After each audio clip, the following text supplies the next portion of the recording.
Hi, I'm Angie DeArth from Inland Professional Title.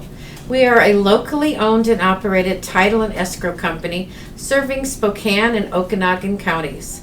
This is the first in a series of video blogs we will be doing every Thursday morning. You'll find them posted at our website at www.inlandprotitle.com, Facebook, Twitter, or Pinterest pages. We'll be reviewing new issues that are in the real estate industry and many old issues that we are always being asked questions of that need further clarification. Today's video will be on the transfer on death deed. A friend of mine recently asked me a question regarding the fact that her father had passed away and they did not have a will and they're going through a probate. It has been a costly, drawn-out legal mess for them. Is there anything a person can do to avoid this?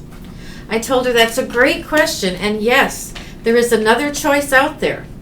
Effective June of 2014, Washington State passed House Bill 1117. It's called a transfer on death deed, known in the industry as a TOD, T-O-D-D. Washington has joined the ranks of a few other states that now have this TOD in place, thus making estate planning easier rather than harder. One of the benefits of this new legislation is the ability to avoid probate.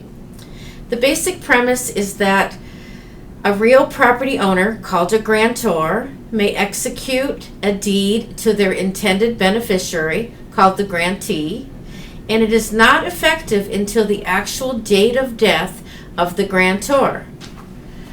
Recording the death certificate perfects title, but the transfer happens on the date of death. Here are some of the conditions of this new TOD. Number 1, the deed needs to be recorded while the grantor is still alive. Number 2, if the transfer at time of death is a simple inheritance, then there is no excise tax due. But there may be cases where the state will want excise tax paid on this transfer, so you'll need to check on that separately.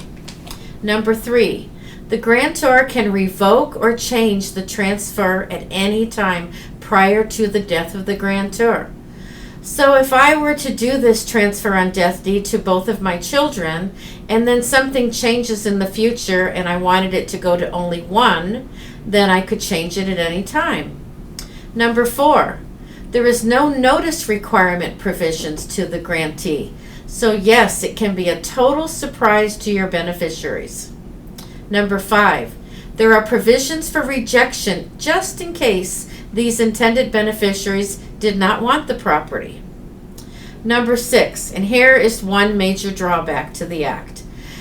There are provisions for Department of Social and Health Services, known as DSHS, to have the right to file a lien against a TOD property for up to 24 months after death of a grantor. And this would be for long care services that he or she received. These are just a few of the key factors on this new deed. Please visit our website at www.inlandprotitle.com to get a more detailed printed version on this subject.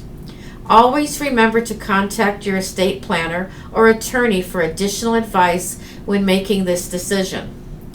Next week I will be talking about utility holdbacks at closing and how they are handled. If you have any questions on title or escrow related matters, please direct them to the video blog posted on our website, Facebook page, Twitter, or Pinterest. Or you may contact our office directly at 509-922-2222.